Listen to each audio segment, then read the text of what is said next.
I'm inside and I saw Star Trek 3, The Search for Spock. It is directed by Leonard Nimoy, written by Harvey Bennett. If you haven't seen this movie, I will spoil it for you. Time and temperature check. It is 11 p.m., 65 degrees, 65% humidity. On with the review. Last movie, Spock died. And Kirk is feeling uneasy. He's like, something feels off and weird. And then his dad comes, is like, why didn't you take the body to Vulcan? Didn't he tell you? And he's like, nah, man. He did not tell me. He's like, oh, I'm sorry. And Kirk's like, we gotta go get that body. Also, Bones McCoy Bones. He has some memories from Spock.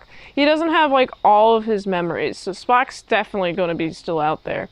And they go to Genesis, and Starfleet is like, yo, Kirk, you're not allowed to do that. And he's like, I'm gonna go anyway. I'm gonna steal the Enterprise. The Enterprise is gonna get decommissioned. Okay, well, might as well take it out for one last joyride. And we got Scotty. He's able to hack the doors, the space doors. Okay, so he hacks the space doors, and then he's able to leave.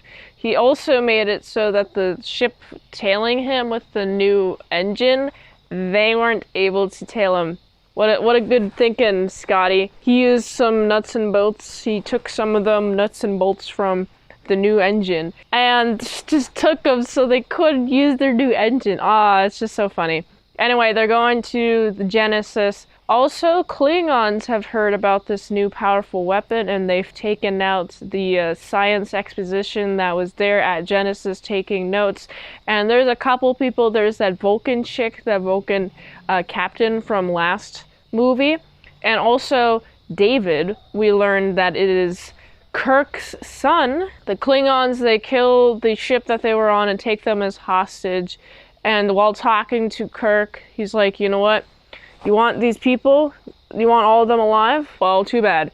One of them is dying. You gotta come. And it's David that's killed. I felt like this performance, it was kind of weak. I felt like all the performances were kind of weak. And this movie was weird in like the sense that it felt a bit disconnected from each other. Like we're on the planet of Genesis, and Genesis is getting destabilized, and guess what? Spock, his body was rejuvenated by Genesis, and so he's like an 8 to 12-year-old boy or whatever. But because of the planet, for some reason, it's not explained how Genesis is doing this. Genesis turns out to be a whole failure because the planet is being destroyed. It's not very well explained, but Spock is aging very fast. Spock's mind is like a void, and so we got frickin' Kirk. He's gonna go down to the surface, beam down to the surface while tricking the Klingons, and we finally get to see the USS Enterprise explode.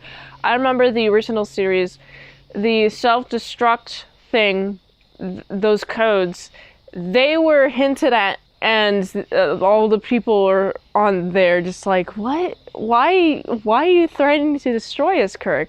But they actually destroy the USS Enterprise, and they have to steal the Klingon ship. And I like how there's this one Klingon left. I swear, I don't know like how many Klingons there are supposed to be there. Like, it's like a half dozen or a dozen and a half. I don't remember. But anyway, they don't really have that many people, it seems like. Like 5 or 6 of them blew up with the Enterprise, and the other ones are just kind of defeated. And now they have the ship, they have the Klingon ship. They won't kill the Klingon, even though the Klingon's like, you better kill me. I'm better dead. And Kirk's like, nah, dude. No. We gotta get Spock's body. We found Spock's body. We gotta get him to Vulcan. We go to Vulcan. And then there's just like very powerful chick lady. She's like, okay, I can be the intermediary between Bones' brain and Spock's body. We haven't done this in a while, but I'm gonna do it. And then they do it, and then Spock is back, and that's pretty much the movie. I knew that Spock was gonna come back 100%. The ending of the last movie, I'm like, Spock is not dead. I don't feel like Kirk's relationship with the son was built up as well as it could be, because his acting when it comes to his son's death, it's supposed to be really sad Or at least I'm supposed to feel sad. But I don't feel sad. I'm just like, okay. He's really emotional. He's had to deal with 2 deaths now. It's like, my son! You bastards! You killed my son! You Klingon bastards! He keeps saying that. I'm like, bro. I feel like Kirk is a little bit butchered in this movie. Not like terribly butchered, but he's got some butchering done upon his character. I felt like he was a little bit too emotional in this movie, and I was really excited for this film. But then I watched it and I'm like, you know what, this is kind of lackluster. I was expecting this whole big return of Spock, but here he is. He's just there, standing. I'm like, great, Spock is back. All the emotionality of last movie, like I was supposed to feel it, but all the emotionality of last movie is just kind of wasted. A bunch of the scenes feel a bit disconnected. It's whatever. It's a whatever movie. Everybody does an okay job. I feel like the pacing was a little bit slower than the last movie. And honestly, the Klingons are just there because they want the Genesis so they can rebuild their population. That's what I'm guessing. And then they won't listen to the humans when the humans be like, bro, the Genesis is broken. Like, they failed. This planet's going to be destroyed in a few hours. And I remember that being said a lot in this film, but the gravity of the timing, it did not feel like that at all. I just didn't care about the time. I was just like, you know what? They're going to get off. Why put so much emphasis on the time if you're not even going to really go hardcore on, oh, we only have 10 minutes left until this planet explodes? There are some casual lines that they would throw in there like, oh, this planet has days, maybe even hours until it collapses.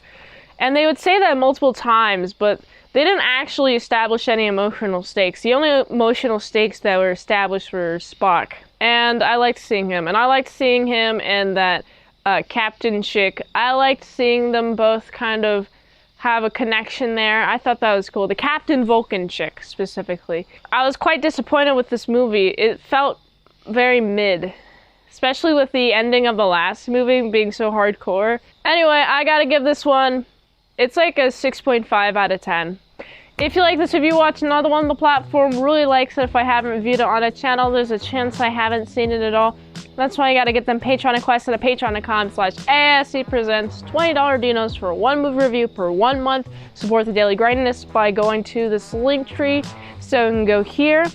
And until next time on Mint Salad Saw, I'll see you later, my salad croutons and bacon bits. Boop. Beam me up.